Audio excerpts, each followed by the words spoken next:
사랑하는 성도 여러분 반갑습니다. 달고나 34주차 화요일 에스겔 15장 말씀을 통해 많은 은혜 누리시길 소원합니다. 오늘 우리가 보고 있는 에스겔 15장 전체는 무익한 포도나무의 비유를 통하여 무가치하게 된 예루살렘으로 상징되는 유다 백성들에 대한 하나님의 심판의 불가피성을 강조하는 내용입니다. 그중 2절을 보면 하나님께서는 포도나무가 모든 나무보다 나은 것이 무엇이랴. 숲속의 여러 나무 가운데 있는 그 포도나무 가지가 나은 것이 무엇이랴 라고 반문하고 계십니다. 이 포도나무 자체가 숲속에 존재하는 다른 나무들보다 그 재질이나 외향적인 면에서 나은 것은 전혀 없음을 말씀하는 역설적인 표현입니다. 사실 포도나무는 그 열매만 빼고 본다면 다른 나무보다 나은 것이라고는 찾아볼 수 없습니다. 아니, 그들과 비교해 볼 때 제목으로서는 전혀 가치가 없는 하등품입니다.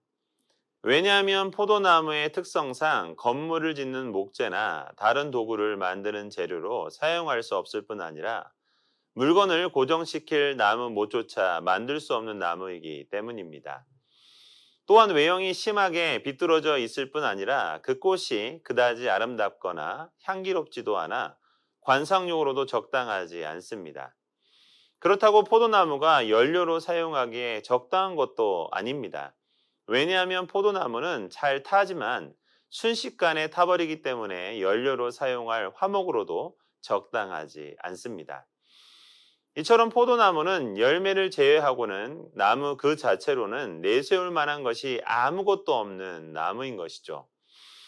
이러한 포도나무는 1차적으로는 이스라엘 민족을 가리킵니다. 성경을 보면 이스라엘 민족은 자주 포도나무에 비유되곤 하였습니다.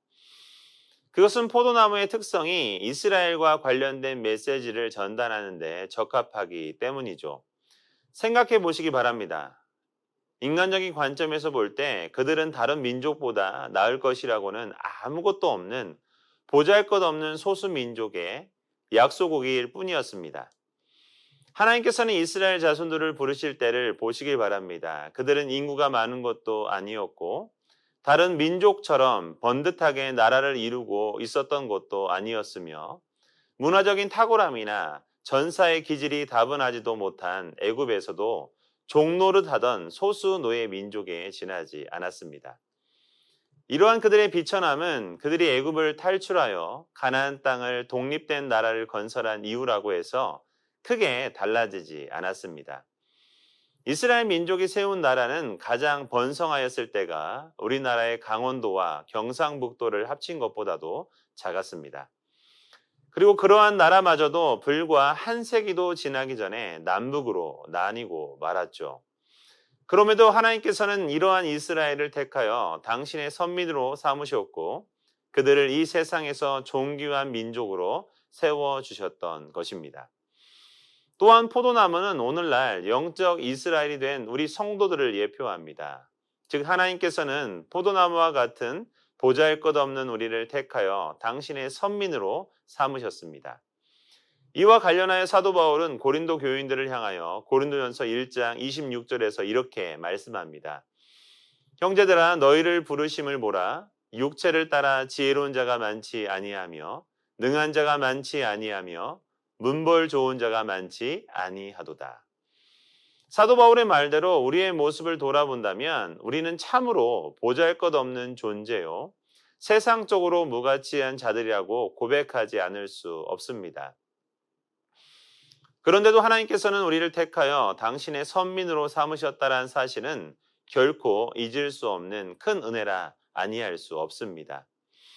오늘 말씀을 통해 우리는 다른 무엇보다 우리의 본래적 모습을 분명하게 직시해야 합니다. 자신이 하나님의 선미란 사실로 인하여 교만하지 말고 하나님께는 물론 다른 성도들과 세상 사람들 앞에서조차 자신을 낮추는 겸손의 삶, 섬김의 삶을 살아야 합니다. 과거 이스라엘 자손들은 자신들이 본래 실상을 잊어버리고 교만함으로 스스로 수치를 초래하고 말았습니다. 우리는 이들 이스라엘이 걸어온 어리석은 전철을 타산지석으로 삼아야 합니다. 그리고 정녕 우리가 본래 어떤 존재인지, 얼마나 초라하고 무기력하고 무가치한 존재인지를 절감해야 합니다.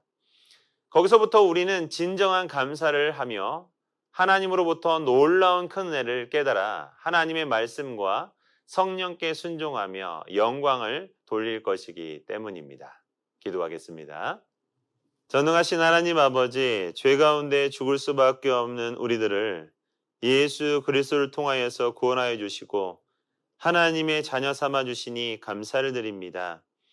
우리 또한 이스라엘 백성들과 같이 하나님 교만하지 않도록 은혜를 베풀어 주옵시고 우리가 무가치한 존재 가운데 있었을 때 하나님께서 먼저 우리에게 찾아와 주셔서 우리를 부르시고 우리를 하나님의 사랑하는 자녀로 세워주셨사오니 우리를 세워주신 그 자리에서 빛과 소금의 역할을 잘 감당할 수 있도록 은혜를 베풀어 주옵시고 겸손하게 우리가 서 있는 자리에서 사람들을 섬기며 사람들을 기쁘게 할 수 있는 우리가 될 수 있도록 은혜를 허락하여 주옵소서.